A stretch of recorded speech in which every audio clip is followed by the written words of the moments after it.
5, 6, 7, 8, 9, 10, 11।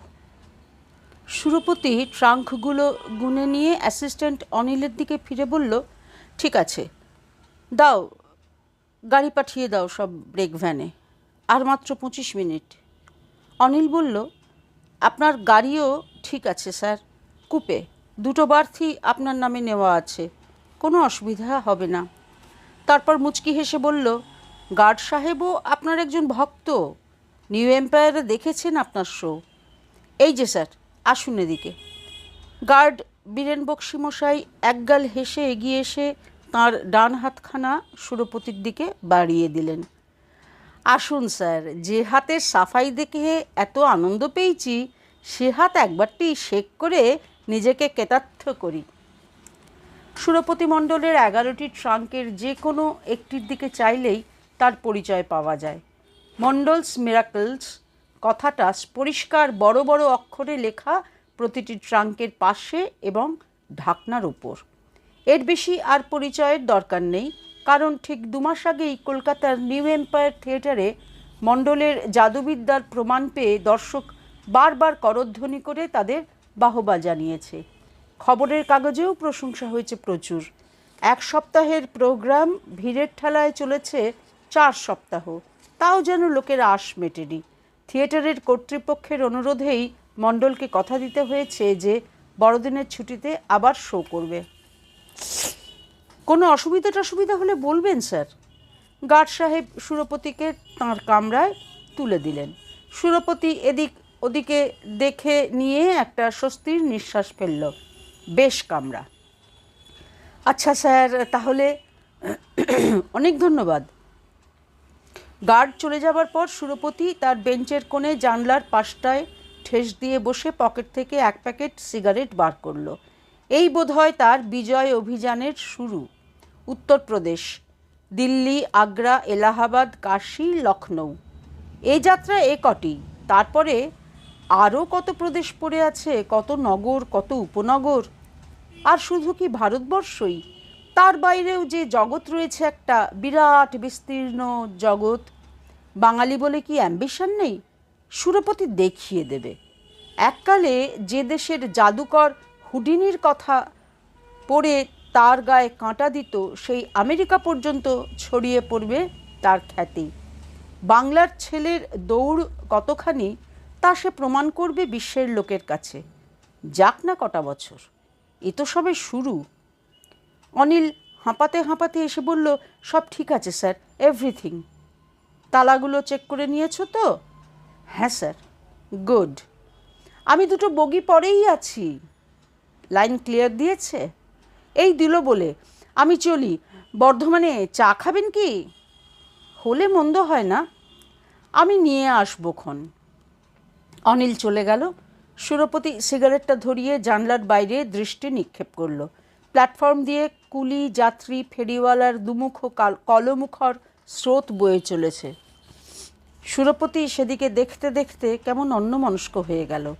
তার দৃষ্টি ঝাপসা হয়ে এলো। স্টেশনের কোলাহল মিলিয়ে এলো। মনটা তার চলে গেল অনেক দূরে, অনেক পিছনে। এখন তার বয়স 33, তখন 7 কি 8। দিনাজপুর জেলার ছোট একটা গ্রাম পাঁচপুকুর। শরতের এক শান্ত দুপুর। এক বুড়ি চটের থলি নিয়ে বসেছে বটতলায় মতিমুদির দোকানের ঠিক সামনে। তাকে ঘিরে ছেলে বুড়োর ভিড়। কত বয়স বুড়ির? 60ও হতে পারে, 90ও হতে পারে। তোবড়ানো গালে অজস্র হিজিবিজি বলিরেখা, হাসলেই সংখ্যায় দ্বিগুণ হয়ে যাচ্ছে।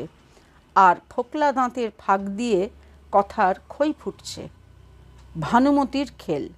ভানুমতির খেল দেখিয়েছিল বুড়ি, সেই প্রথম আর সেই শেষ। কিন্তু যা দেখেছিল তা সুরপতি কোনোদিনও ভোলেও নি, ভুলবেও না। তার নিজের ঠাকুমার বয়সও তো 65। ছুঁচে সুতো পরাতে গেলে সর্বাঙ্গ ঠকঠক করে কাঁপে। আর ওই বুড়ির মোকড়ানো হাতে এত জাদু। চোখের সামনে, নাকের সামনে, দু হাতের মধ্যে জিনিসপত্র সব ফুসমন্তরে উধাও করে দিচ্ছে, আবার পরক্ষণেই ফুসমন্তরে বার করে দিচ্ছে। টাকা, মার্বেল, লাট্টু, সুপুরি, পেয়ারা। কালু কাকার কাছ থেকে একটা টাকা নিয়ে বুড়ি ভ্যানিশ করে দিলে তাতে কাকার কি রাগ আর তম্বি। তারপর খিলখিল হাসি হেসে বুড়ি যখন আবার সেটি বার করে ফেরত দিল, তখন কাকার চোখ ছানা বড়া। সুরপতির বেশ কিছুদিন ভালো করে ঘুম হয়নি এই ম্যাজিক দেখে। আর তারপর যখন ঘুমিয়েছে তখনও নাকি মাস কয়েক ধরে মাঝে মাঝে ঘুমের মধ্যে ম্যাজিক ম্যাজিক বলে চেঁচিয়ে উঠেছে।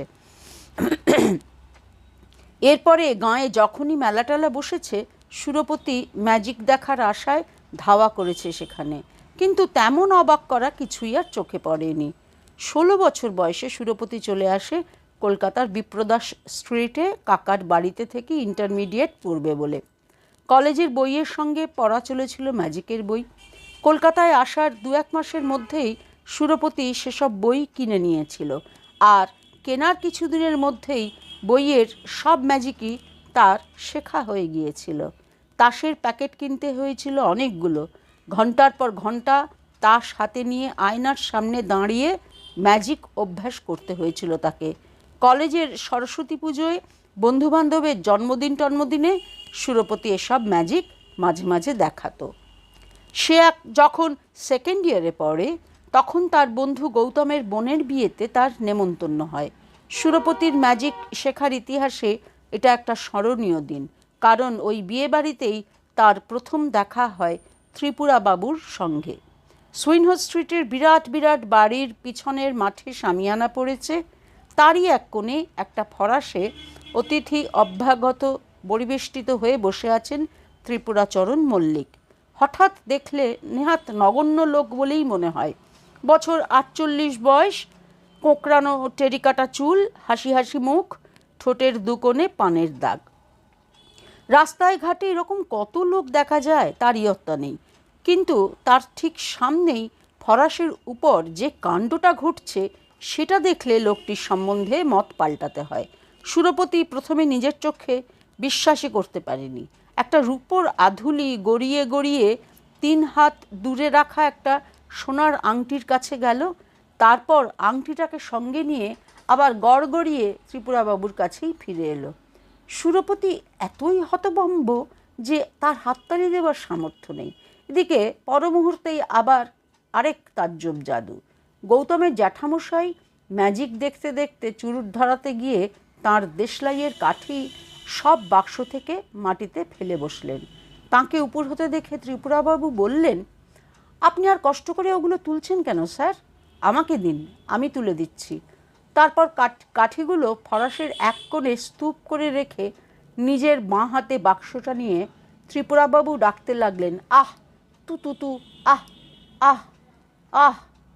আর কাঠিগুলো ঠিক পোষা বেড়াল কুকুরের মতোই একে একে গুটি গুটি এসে বাক্সের ভিতর ঢুকে যেতে লাগলো। সেই রাত্রে খাওয়া দাওয়ার পর সুরপতি ভদ্রলোককে একটু একা পেয়ে তাঁর সঙ্গে আলাপ করে। সুরপতির ম্যাজিকে আগ্রহ দেখে ভদ্রলোক খুবই অবাক হন। বলেন, বাঙালিরা ম্যাজিক দেখেই খালাস, দেখাবার লোক তো কই বড় একটা দেখি না। তোমার এদিকে ইন্টারেস্ট আছে দেখে আমি সত্যিই অবাক হচ্ছি। এর 2 দিন পরেই সুরপতি ত্রিপুরা বাবুর বাড়ি যায়। বাড়ি বললে ভুল হবে, মির্জাপুর স্ট্রিটের একটি মেস বাড়ির একটি জীর্ণ ছোট ঘর। অভাব অনটনের এমন স্পষ্ট চেহারা সুরপতি আর দেখেনি। ভদ্রলোক সুরপতিকে তাঁর জীবিকার কথা বলেছিলেন। 50 টাকা করে ম্যাজিক দেখানোর ফি তাঁর। মাসে 2টো করে বায়না জোটে কিনা সন্দেহ। চেষ্টায় হয়তো আরও কিছুটা হতে পারত, কিন্তু সুরপতি বুঝেছিল ভদ্রলোকের সে চেষ্টাই নেই। এত গুণী লোকের এমন অ্যাম্বিশনের অভাব হতে পারে সুরপতি তা ভাবতে পারেনি। এর উল্লেখ করাতে ভদ্রলোক বললেন, কি হবে, ভালো জিনিসের কদর করবে কেউ এ পোড়া দেশে? কটা লোক সত্যিকারের আর্ট বোঝে?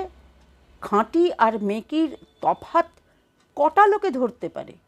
সেদিন যে বিয়ের আসরে ম্যাজিকের তুমি এত তারিফ করলে, কই আর তো কেউ করলো না। যেই খবর এলো পাত পড়েছে, সব সুরসুর করে চলে গেল ম্যাজিক ছেড়ে পেট পুজো করতে। সুরপতি কয়েকজন আত্মীয় বন্ধুর বাড়িতে অনুষ্ঠানে ত্রিপুরাবাবুর ম্যাজিকের বন্দোবস্ত করে দিয়েছিল। কিছুটা কৃতজ্ঞতা এবং বেশিটাই একটা স্বাভাবিক স্নেহবশত ত্রিপুরাবাবু সুরপতিকে তাঁর ম্যাজিক শেখাতে রাজি হয়েছিলেন। সুরপতি টাকার কথা তোলাতে তিনি তীব্র আপত্তি করেন, বলেন, তুমিও কথা তুলো না, আমার একজন উত্তরাধিকারী হলো এইটাই বড় কথা। তোমার যখন এত শখ, এত উৎসাহ, তখন আমি শেখাবো, তবে তাড়াহুড়ো করো না, এটা একটা সাধনা, তাড়াহুড়োয় কিচ্ছু হবে না, ভালো করে শিখে নিলে একটা সৃষ্টির আনন্দ পাবে। খুব বেশি টাকা বা খ্যাতির আশা করো না, অবশ্যই আমার দুর্দশা তোমার কোনো দিনই হবে না, কারণ তোমার মধ্যে অ্যাম্বিশন আছে, আমার নেই। সুরপতি ভয়ে ভয়ে জিজ্ঞেস করেছিল, সব ম্যাজিক শেখাবেন তো? ওই আধুলি আর আংটির ম্যাজিকটাও শেখাবেন তো? ত্রিপুরাবাবু হেসে বলেছিলেন, ধাপে ধাপে উঠতে হবে, ব্যস্ত হয়েও না, লেগে থাকো, সাধনা চাই, এসব পুরাকালের জিনিস। মানুষের মনে যখন সত্যিকারের জোর ছিল, একাগ্রতা ছিল, তখন উদ্ভব হয় এসব ম্যাজিকের। আজকের মানুষের পক্ষে মনকে শেষ স্তরে নিয়ে যাওয়া সহজ নয়। আমায় কত কাঠখড় পোড়াতে হয়েছে জানো? ত্রিপুরাবাবুর কাছে যখন প্রায় 6 মাস তালিম নেওয়া হয়ে গেছে, সেই সময় একটা ব্যাপার ঘটে। একদিন কলেজ যাবার পথে সুরপতি চৌরঙ্গির দিকে লক্ষ্য করল, চারিদিকে দেয়ালে, ল্যাম্পপোস্টে আর বাড়ির গায়ে রঙিন বিজ্ঞাপন পড়েছে, শেফাল্লো দি গ্রেট। কাছে গিয়ে বিজ্ঞাপন পড়ে সুরপতি বুঝল, শেফাল্লো একজন বিখ্যাত ইতালীয় জাদুকর, কলকাতায় আসছেন তাঁর খেলা দেখাতে। সঙ্গে আসছেন সহ জাদুকরী মাদাম প্যালার্মো। নিউ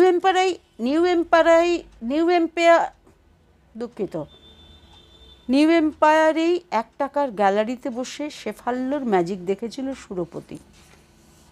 আশ্চর্য, চোখ ধাঁধানো, মন বাঁধানো ম্যাজিক সব। এতদিন এসব ম্যাজিকের কথা সুরপতি কেবল বইয়ে পড়েছে। চোখের সামনে গোটা গোটা মানুষ ধোঁয়ায় মিলিয়ে যাচ্ছে, আবার আলাদিনের প্রদীপের ভেলকির মতো ধোঁয়ার কুণ্ডলীর ভেতর থেকে বেরিয়ে আসছে। একটি মেয়েকে কাঠের বাক্সের মধ্যে পুরে বাক্সটাকে করাত দিয়ে কেটে আধখানা করে দিলেন শেফাল্লো, আর 5 মিনিট পরেই মেয়েটি হাসতে হাসতে বেরিয়ে এলো অন্য আর একটা বাক্সের ভিতর থেকে। তার গায়ে একটি আঁচড়ও নেই। সুরপতির হাতের তেলও সেদিন লাল হয়ে গিয়েছিল হাততালির চোটে। আর শেফাল্লোকে লক্ষ্য করে বারবার অবাক হচ্ছিল সেদিন সুরপতি। লোকটা যেমন জাদুকর, তেমনই অভিনেতা। পরনে কালো চকচকে স্যুট, হাতে ম্যাজিক ওয়ার্ল্ড, মাথায় টপ হ্যাট। সেই হ্যাটের ভিতর থেকে জাদু বলে কী না বার করলেন শেফাল্লো। একবার খালি হ্যাটে হাত ঢুকিয়ে কান ধরে একটা খরগোশ টেনে বার করলেন। বেচারা সবে কান ঝাড়া শেষ করেছে, এমন সময় বেরোলো পায়রা। 1, 2, 3, 4 ফরফর করে স্টেজের চারদিকে ঘুরে বেড়াতে লাগলো ম্যাজিক পায়রা।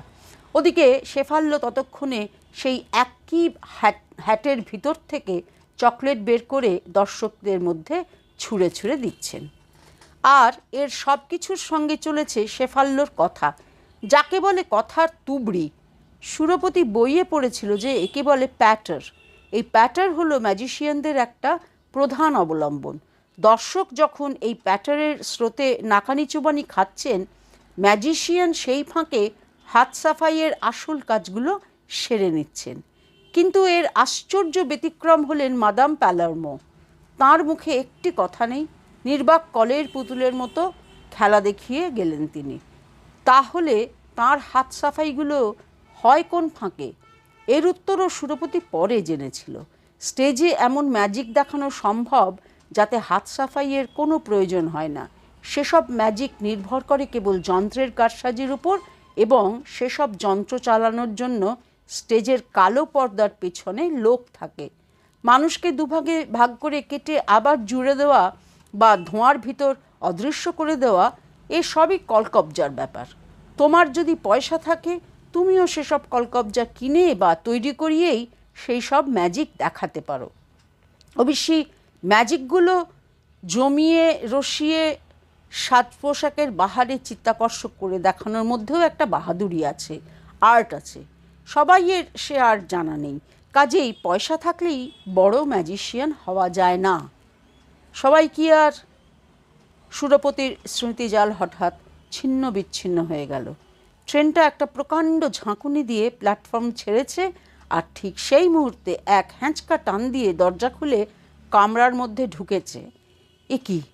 সুরপতি হাঁ হাঁ করে উঠে বাধা দিতে গিয়ে থেমে গেল। এই যে সেই ত্রিপুরাবাবু, ত্রিপুরাচরণ মল্লিক। এরকম অভিজ্ঞতা সুরপতির আরও কয়েকবার হয়েছে। একজন পরিচিত লোকের সঙ্গে হয়তো অনেককাল দেখা নেই, হঠাৎ একদিন তাঁর কথা মনে পড়ল বা তাঁর বিষয়ে আলোচনা হলো, আর পরমুহূর্তেই সশরীরে সেই লোক এসে হাজির। কিন্তু তাও সুরপতির মনে হলো যে ত্রিপুরাবাবুর আজকের এই আবির্ভাবটা যেন আগের সব ঘটনাকে ম্লান করে দিয়েছে। সুরপতি কয়েক মুহূর্ত কোনো কথাই বলতে পারল না। ত্রিপুরাবাবু ধুতির খুঁট দিয়ে কপালের ঘাম মুছে হাতের একটা পোঁটলা মেঝেতে রেখে সুরপতির বেঞ্চের বিপরীতের কোণটায় বসলেন। তারপর সুরপতির দিকে চেয়ে একটু হেসে বললেন, অবাক লাগছে না? সুরপতি কোনো মতে ঢোক গিলে বলল, অবাক মানে? প্রথমত আপনি যে বেঁচে আছেন তাই আমার ধারণা ছিল না। কীরকম? আমি আমার বিয়ে পরীক্ষার কিছুদিন পরেই আপনার মেসে যাই, গিয়ে দেখি তালা বন্ধ। ম্যানেজার বাবু, নাম ভুলে গেছি, বললেন যে আপনি নাকি গাড়ি চাপা পড়ে। ত্রিপুরাবাবু হো হো করে হেসে উঠলেন, বললেন, সেরকম হলে তো বেঁচেই যেতাম, অনেক ভাবনা চিন্তা থেকে রেহাই পেতাম। সুরপতি বলল, আর দ্বিতীয় কথা হচ্ছে, আমি কিছুদিন আগেই আপনার কথা ভাবছিলাম। বলো কি? ত্রিপুরাবাবুর চোখে মুখে যেন একটা বিষাদের ছায়া পড়ল। আমার কথা ভাবছিলে? এখনো ভাবো আমার কথা? শুনে আশ্চর্য হলাম। সুরপতি জিভ কাটল। এটা আপনি কি বলছেন ত্রিপুরাবাবু? আমি কি অত সহজে ভুলি? আমার হাতে খড়ি যে আপনার হাতেই। আজ বিশেষ করে পুরনো দিনগুলোর কথা মনে পড়ছিল। আজ বাইরে যাচ্ছি শো দিতে, এই প্রথম বাংলার বাইরে। আমি যে এখন পেশাদারি ম্যাজিশিয়ান তা আপনি জানেন কি? ত্রিপুরাবাবু মাথা নাড়লেন। জানি, সব জানি। সব জেনে শুনেই তোমার সঙ্গে দেখা করব বলেই আজ এসেছি।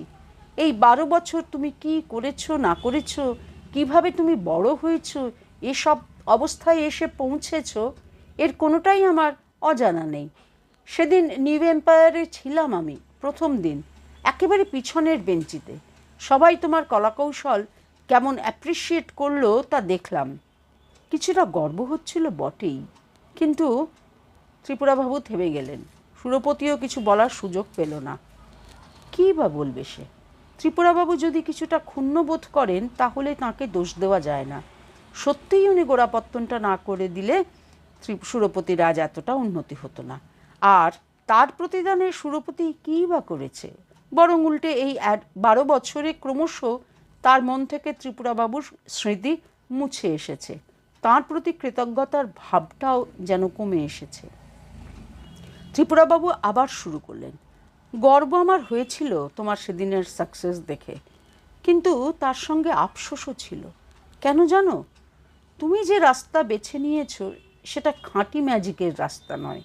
তোমার ব্যাপারটা অনেকখানি লোক ভুলানোর রং তামাশা, অনেকখানি যন্ত্রের কৌশল, তোমার নিজের কৌশল নয়। অথচ আমার ম্যাজিক মনে আছে তোমার? সুরপতি ভোলেনি, কিন্তু সেই সঙ্গে এও মনে হচ্ছিল যে ত্রিপুরাবাবু যেন তাঁর সেরা ম্যাজিকগুলো তাকে শেখাতে দ্বিধাবোধ করতেন। তিনি বলতেন, এখনও সময় লাগবে। সেই সময় আর কোনো দিন আসেনি।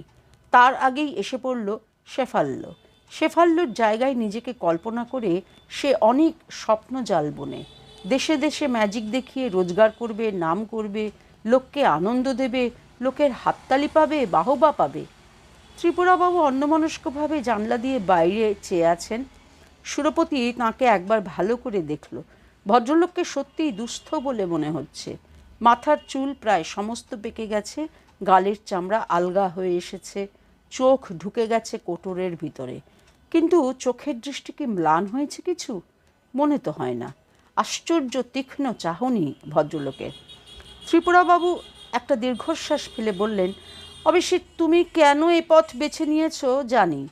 আমি জানি তুমি বিশ্বাস করো, হয়তো আমিই তার জন্য কিছুটা দায়ী যে খাঁটি জিনিসের কদর নেই। স্টেজে ম্যাজিক চালাতে গেলে একটু চটক চাই, চাকচিক্য চাই, তাই নয় কি? সুরপতি অস্বীকার করল না। শেফাল্য দেখার পর থেকেই তার এই ধারণা হয়েছিল। কিন্তু জাঁকজমক মানেই কি খারাপ? আজকাল দিনকাল বদলেছে। বিয়ের আসরে ফরাসের ওপর বসে ম্যাজিক দেখিয়ে কী বা রোজগার করবে তুমি? আর কেই বা জানবে তোমার নাম? ত্রিপুরাবাবুর অবস্থাটা তো সে নিজের চোখেই দেখেছে। খাঁটি ম্যাজিক দেখাতে গিয়ে যদি মানুষের পেট না চলে, তো সে ম্যাজিকের সার্থকতা কোথায়? সুরপতি ত্রিপুরাবাবুকে শেফাল্যর কথা বলল। যে জিনিস হাজার হাজার দর্শক দেখে আনন্দ পাচ্ছে, তারিফ করছে, তার কি কোনো সার্থকতা নেই?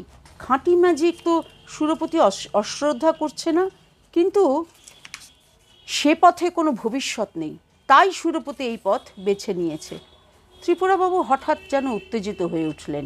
বেঞ্চের উপর পা তুলে দিয়ে তিনি সুরপতির দিকে ঝুঁকে পড়লেন।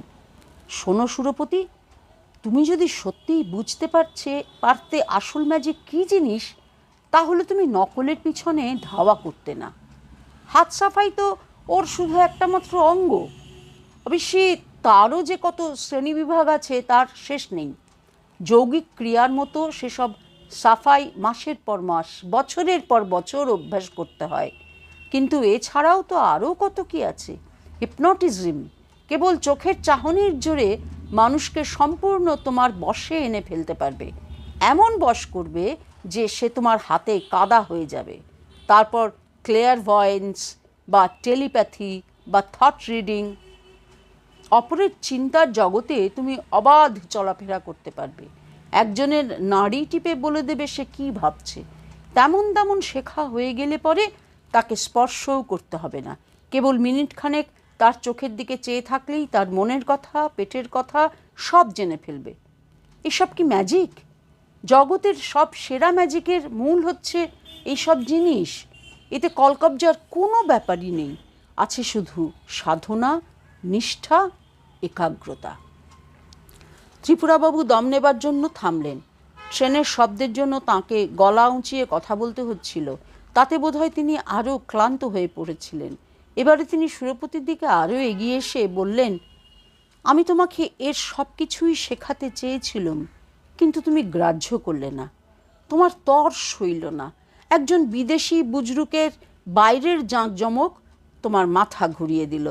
আসল পথ ছেড়ে যে পথে চট করে অর্থ হয়, খ্যাতি হয়, সেই পথে চলে গেলে তুমি। সুরপতি নির্বাক। সত্যি করে এর কোনো অভিযোগেরই প্রতিবাদ সে করতে পারে না। ত্রিপুরাবাবু এবার সুরপতির কাঁধে একটা হাত রেখে গলার স্বর একটু নরম করে বললেন, আমি তোমার কাছে একটা অনুরোধ নিয়ে এসেছি সুরপতি। আমাকে দেখে বুঝেছ কি না জানি না, আমার অবস্থা খুবই খারাপ।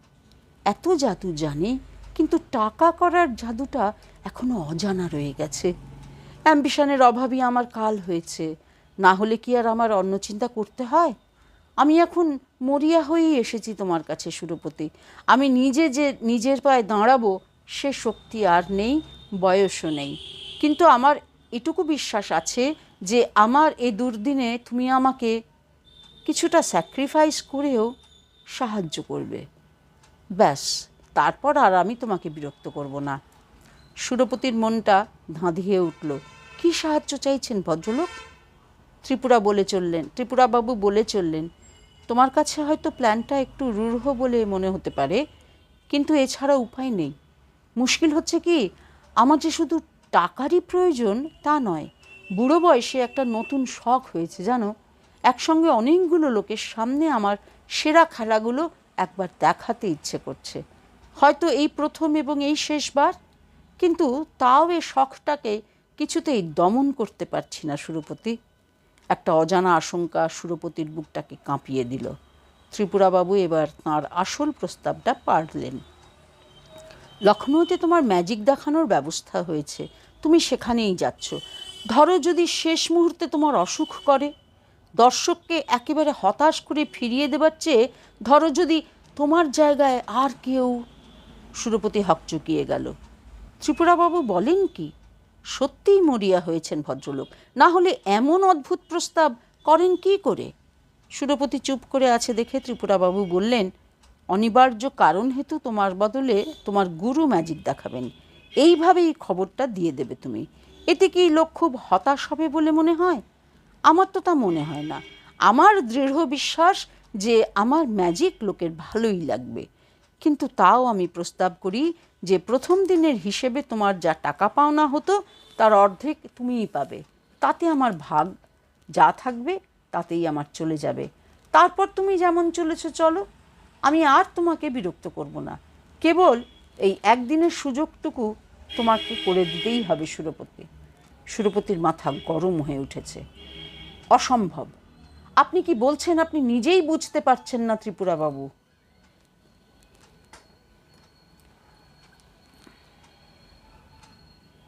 বাংলার বাইরে এই আমার প্রথম প্রদর্শনী। লখনৌয়ের শোয়ের ওপর কত কিছু নির্ভর করছে তা আপনি বুঝতে পারছেন না? আমার কেরিয়ারের গোড়াতেই আমি একটা মিথ্যের আশ্রয় নেব? কি করে ভাবছেন আপনি এমন কথা?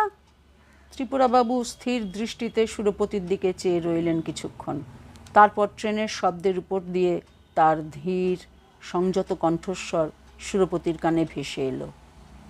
সেই আধুলি আর আংটির ম্যাজিকের ওপর তোমার এখনো লোভ আছে কি? সুরপতি চমকে উঠল, কিন্তু ত্রিপুরাবাবুর চাহনিতে কোনো পরিবর্তন নেই। কেন?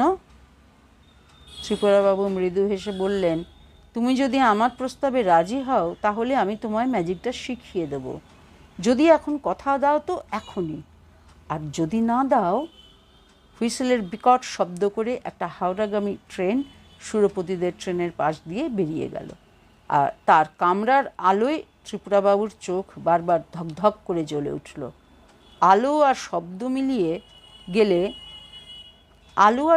মিলিয়ে গেলে পর সুরপতি জিজ্ঞেস করল, আর যদি রাজি না হই? তাহলে ফল ভালো হবে না সুরপতি। তোমার একটা কথা জানা দরকার। আমি যদি দর্শকদের মধ্যে উপস্থিত থাকি তাহলে ইচ্ছা করলে আমি যে কোনো জাদুকরকে অপদস্থ, নাকাল, এমনকি একেবারে অকেজো করে দিতে পারি। ত্রিপুরাবাবু তাঁর কোটের পকেট থেকে একজোড়া তাস সুরপতির দিকে এগিয়ে দিলেন। দেখাও তো দেখি তোমার হাত সাফাই। কঠিন কিছু না, একেবারে প্রাথমিক সাফাই। পিছনের এই গোলামটা সামনের এই তীরের উপর নিয়ে এসো দেখি হাতের ঝাঁকানিতে। আয়নার সামনে দাঁড়িয়ে 16 বছর বয়সে সুরপতির এই সাফাইটা আয়ত্ত করতে লেগেছিল মাত্র 7 দিন। আর আজ সুরপতি তার সাথে নিয়ে দেখল তার আঙুল অবশ হয়ে আসছে। শুধু আঙুল নয়, আঙুল, কবজি, কনুই, একেবারে পুরো হাতটাই অবশ। ঝাপসা চোখে সুরপতি দেখল ত্রিপুরাবাবুর ঠোঁটের কোণে এক অদ্ভুত হাসি। এক অমানসিক তীক্ষ্ণ দৃষ্টিতে চেয়ে রয়েছেন তিনি সুরপতির চোখের দিকে। সুরপতির কপাল ঘেমে গেল, সর্বাঙ্গে একটা কাঁপুনির লক্ষণ অনুভব করল সে। এবার বুঝেছ আমার ক্ষমতা? সুরপতির হাত থেকে তাসের প্যাকেটটা আপনা থেকেই পড়ে গেল বেঞ্চির উপরে।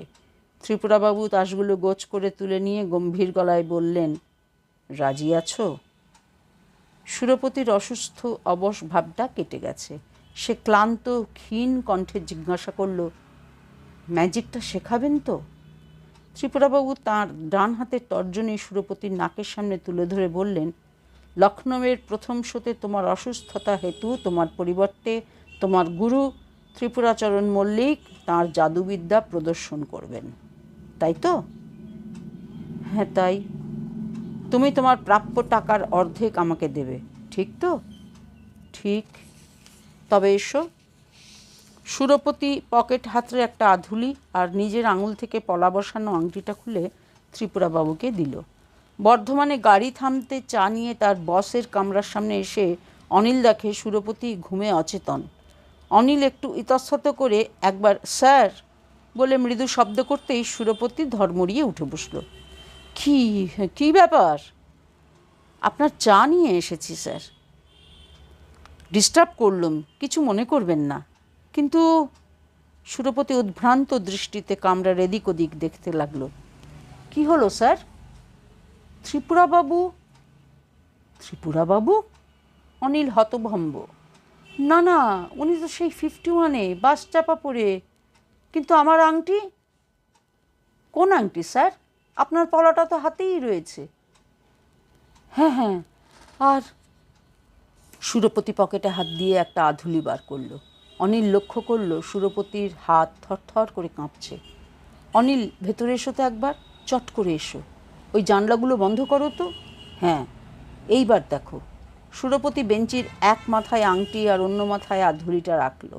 তারপর ইষ্টনাম জপ করে যা থাকে কপালে করে স্বপ্নে পাওয়া কৌশল প্রয়োগ করলো আধুলির দিকে তীব্র সংহত দৃষ্টি নিক্ষেপ করে। আধুলিটা বাধ্য ছেলের মতো গড়িয়ে আংটির কাছে গিয়ে সেটাকে সঙ্গে নিয়ে সুরপতির কাছে গড়িয়ে ফিরে এলো।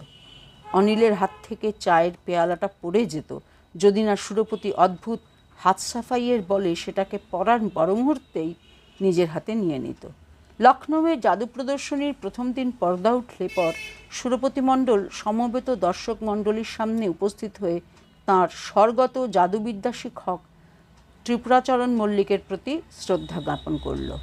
আজ প্রদর্শনীর শেষ খেলা, যেটাকে সুরপতি খাঁটি দেশি ম্যাজিক বলে আখ্যা দিল, হলো আংটি ও আধুলির খেলা।